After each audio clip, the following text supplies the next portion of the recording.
मोहतरम हजरात, मजा नहीं आया तो पैसे वापस। ये जो खबर आपको देने वाला हूं पूरा मजा आने वाला है। आज के ही दिन में, आज की तारीख में अमेरिका ने ईरान से भीख मांगी और कहा कि टेम्परेरी सीज फायर कर लो, टेम्परेरी सीज फायर कर लीजिए और उसके बदले सीज फायर कीजिए और स्ट्रेट ऑफ हॉर्मुज खोल दीजिए। ईरान ने कहा ना भाई साहब, ना हम डील करेंगे ना सीज फायर करेंगे। इसके बाद अमेरिका ने कहा कि डायरेक्ट बातचीत कर लो। मीडिएटर्स ने पाकिस्तान, इजिप्ट, तमाम देशों ने कहा कि आप, और तुर्की भी शामिल है, कि आप डायरेक्ट बात कर लो। ईरान ने कहा नहीं, हम डायरेक्ट भी बात नहीं करेंगे क्योंकि हमें अमेरिका पर भरोसा नहीं है। आथू। जी हाँ दोस्तों, तो अमेरिका को यह बहुत बड़ा झटका लगा है, जिसके बाद ही डोनाल्ड ट्रंप चिढ़ गया। जी हाँ, जिसके बाद डोनाल्ड ट्रंप इतना चिढ़ गया कि उसने धमकी दे डाली कि हम पूरा ईरान उड़ा देंगे, गाली बकने लगा, अपनी औकात दिखाने लगा। तो दुनिया समझ गई कि ये अचानक से बौखलाया जो है, इसके पीछे कोई तो वजह होगी।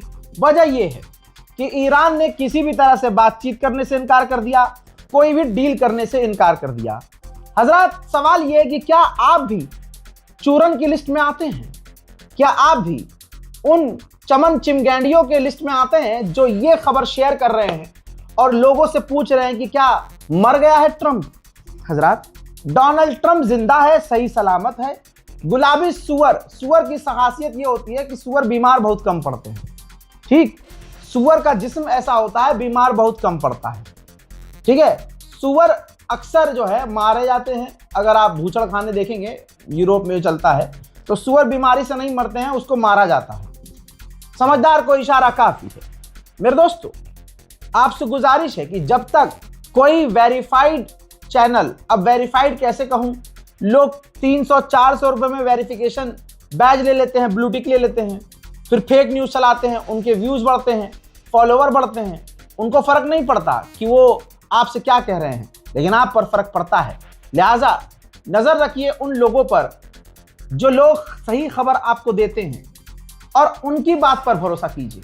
और डीएम में आने की बार बार जरूरत नहीं है कि रजा भाई गुलाबी सुअर मर गया क्या। नहीं, आप लोगों ने तो, भारत के खासकर मुसलमानों ने, नेपाल के मुसलमानों ने, पाकिस्तान के मुसलमानों ने अभी ज्यादा दिन नहीं, 20 दिन पहले नेतन्याहू को मार दिया था। और ऐसा नेतन्याहू को मारा था कि हर दिन हर कोई रील बनाने वाला, हर कोई टिकटॉकिया रीलबाज नेतन्याहू को नए नए तरीके से मार रहा था। और वाहिद आपका ये नौकर बार बार कह रहा था कि फेक न्यूज है। फिर सबके मुंह पर तमाचा लगा, लेकिन हम लोग इतने बेगैरत हैं कि हमने फेक न्यूज तो खूब शेयर की, लेकिन जब ये साबित हुआ कि ये फेक न्यूज है, तो उन फेक न्यूज बनाने वाले जो इन्होंने व्यूज कमाए, उनसे एक सवाल तक नहीं किया। हमने उनसे एक बार भी ये नहीं कहा कि भाई साहब डिलीट कब करोगे ये वीडियो, सफाई कब दोगे कि भाई वो झूठी खबर थी और अफवाह उड़ाई गई थी, जिसकी चपेट में हम भी आ गए थे। यही तो खासियत है हम भारतीयों की। जितना भी बुरा हो, जितना भी हमें फंसाया गया हो, जितना भी हमें ट्रैप किया गया हो, हम 2 दिन में सब भूल जाते हैं। उधर पाकिस्तान के विदेश मंत्री ने सऊदी अरब के विदेश मंत्री से फोन पर बात की है। इससे पहले की रिपोर्ट में बता चुका हूं कि ईरान के विदेश मंत्री ने खुद भारत के विदेश मंत्री को फोन किया था और तमाम हालात एक्सप्लेन किए थे। मेरे दोस्तों, डोनाल्ड ट्रंप की गाली गलौच और बकवास और गंदी जबान पर अमेरिका के ही सेनेटर भड़क गए हैं। आप स्क्रीन पर देखिए दोस्तों, अमेरिकी सेनेटर ने डोनाल्ड ट्रंप के बयान को रीट्वीट करते हुए कहा कि ये पागल हो गया है, मेंटली इल हो चुका है, कांग्रेस को इन्हें रोकना होगा, ये खतरनाक है, डेंजरस है, ये हानिकारक है। ईस्टर के माहौल में, इस त्योहार के माहौल में डोनाल्ड ट्रंप माहौल बिगाड़ रहा है। सारी दुनिया परेशान है, ये रही वीडियो, सारी दुनिया परेशान है, हैरत में है, लेकिन ईरान के लोग बल्ले बल्ले कर रहे हैं भैया।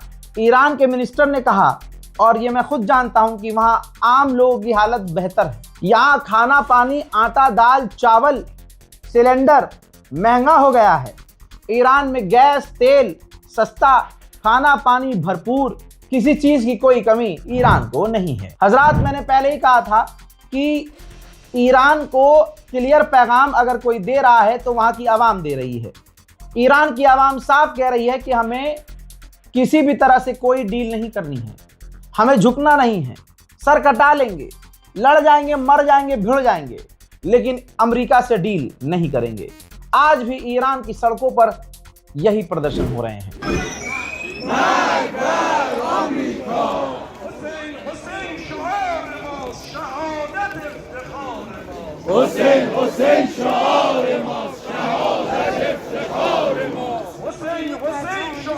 उधर इजराइल को लगता है कि ईरान नहीं झुकेगा, क्योंकि इजराइल से बेहतर ईरान कौन ही जानेगा, है? कभी आज तक ईरान झुका नहीं और रोज बजा रहा है। हाइफा को बजाया, पोर्ट को बजाया। हाइफा के रेसिडेंटल इलाके को ईरान ने मिसाइल दागकर पूरे हाइफा के इलाके को हिला दिया। चीख पुकार की आवाज वो पहले भी आप सुन चुके हैं, इससे पहले मैं अपडेट दे चुका हूं। मोहतरम हजरात, इजराइल का मानना यह है कि ईरान डील नहीं करेगा और ईरान नहीं झुकेगा, लिहाजा इजराइल तैयारी कर रहा है ईरान के एनर्जी सेक्टर्स को उड़ाने की। मेरे दोस्तों, इजराइल के फाइटर जेट अभी तक ईरान पर बमबारी कर रहे थे, लेकिन अब इजराइल के जो फाइटर जेट उड़ाने वाले पायलट हैं, या ये कह लीजिए कि इजराइल की एयरफोर्स को अब डर पैदा हो गया है कि अब ईरान के आसमान हमारे लिए सेफ नहीं है। रिपोर्ट देख लीजिएगा, हवाई बातें नहीं कर रहा हूं। अमेरिका और यूरोप और इजराइल के अखबारों में ये बात छप चुकी है कि इजराइल के अंदर खौफ पैदा हो गया है कि ईरान के आसमान हमारे लिए सेफ नहीं है, क्योंकि ईरान तमाम फाइटर जेट को, यहां तक कि अमेरिका के फाइटर जेट को, हर तरह के फाइटर जेट को मार कर गिरा चुका है। दोस्तों, इसे कहते हैं ईरान। ईरान की फॉरेन मिनिस्ट्री के द्वारा धमकी दी गई है, और देखिए ये धमकी बहुत बड़ी है। ईरान की फॉरेन मिनिस्ट्री के द्वारा कहा गया है कि अमेरिका यानी डोनाल्ड ट्रंप जो धमकी दे रहा है, ये इंटरनेशनल लॉ का उल्लंघन है, ये वॉर क्राइम है। और अगर अमेरिका ने हम पर हमला किया, हमारी एनर्जी साइट्स को उड़ाया, तो अमेरिका की लिंक जितनी भी कंपनियां और जितनी भी इंफ्रास्ट्रक्चर हैं, चाहे वो गल्फ में कहीं भी हो, चाहे कंपनियों के बीच में अमेरिका की वो कंपनी हो, हम निशाना बनाएंगे। ईरान को क्या, दुनिया की तमाम बड़ी ताकत, भाई साहब, एक देश का प्रधानमंत्री है, डोनाल्ड ट्रंप उसे फोन कर देता है तो अगले को डायपर पहनना पड़ता है। डायपर कहाँ है? डायपर, है ना? और बहुत सारे देश हैं, डोनाल्ड ट्रंप सीधा टैरिफ लगाकर उनको मुतवा देता है। लेकिन बाहर ईरान, ऐसे हालात में जहां ईरान बुरी मुसीबत में है और ईरान को घेरा हुआ है, अमेरिका, इजराइल हमला कर रहे हैं और गल्फ देशों की जमीन से भी हमले हो रहे हैं, यानी चारों तरफ से ईरान पर हमले हो रहे हैं। ईरान की आवाम शहादत पर शहादत दे रही है। ऐसे में ईरान की गवर्नमेंट ने फिर से कहा है कि अपनी पूरी ताकत से हम अपने मुल्क को बचाएंगे और दुश्मन के आगे घुटने नहीं टेकेंगे। मेरे दोस्तों, एक ईरानी को अमेरिका के हेलीकॉप्टर की जॉयस्टिक मिली है, ठीक है? वो जॉयस्टिक किस लिए इस्तेमाल होती है आपको पता है, गेम में आप खेलते ही होंगे। और वो मजे लेता हुआ कह रहा है कि ये तो मेरा है, अब ये जॉयस्टिक मेरा है। देखिए,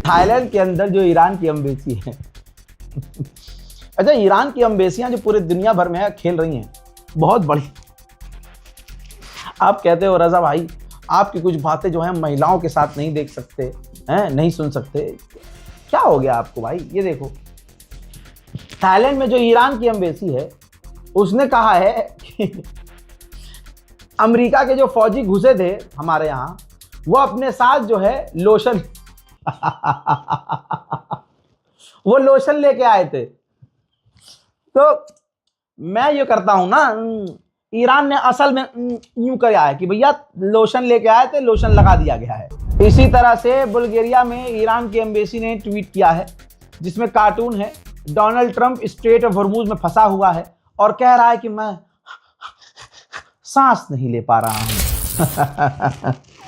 एक वीडियो और, ईरान ने यह वीडियो शेयर किया है जिसमें सामने से डोनाल्ड ट्रंप ऐलान कर रहा है कि मैं जीत गया हूं, लेकिन अगर उसके पिछवाड़े को देखेंगे तो चूतड़ों में आग लगी हुई है और लिखा हुआ है कि मैं हारा हुआ हूं। अब लोग कहेंगे रजा भाई आप इस तरह के जुमले, अरे भाई ईरान ने दिखाया है कि उसकी कोई चीज जल रही है, तो मैं बोल तो सकता हूं, कम से कम इतना तो एडजस्ट कर ही लो यार। उधर ईरान ने इजराइल और अमेरिका की साइट पर जो हमले किए हैं उनका वीडियो लॉन्च किया है।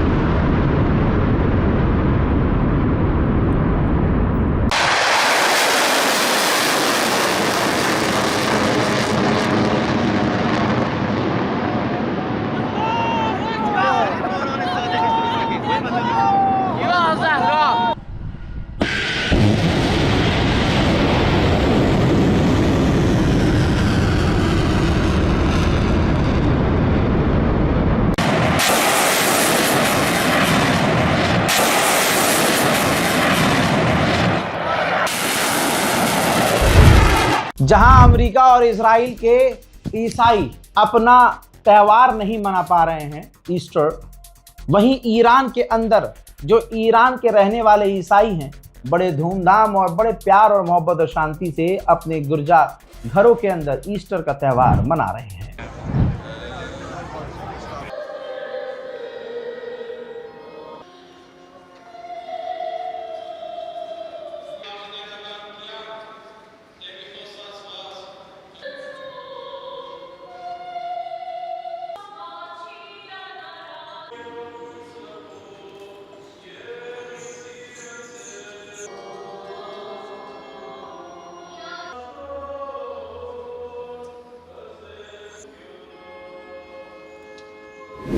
मेरे दोस्तों, इजराइल का दावा है, बड़ा खतरनाक दावा है इजराइल, और हो भी सकता है। इजराइल ने कहा है कि हमने ईरान के ऑयल कमांडर को कत्ल कर दिया है। ये रहा उनका सोर्स। इजराइल कह रहा है, ईरान ने ऐलान नहीं किया है। ईरान 2 से 3 दिन ऐलान करने में लगाता है, ऐसा कई बार हो चुका है और अब आप भी ईरान तो समझ चुके होंगे। हजरात, ईरान के ऑयल मिनिस्टर को निशाना बनाया है। इजराइल ने कहा है कि ये वही व्यक्ति था जो तेल का इंपोर्ट एक्सपोर्ट, तेल किसे देना है किसे नहीं देना है, किन टैंकरों पर हमला करना है, ये इनके हाथ में था। लीजिए, अब जो 1 महीना पहले ईरान ने कहा था वो रशियन ऑफिशियल ने भी कह दिया है।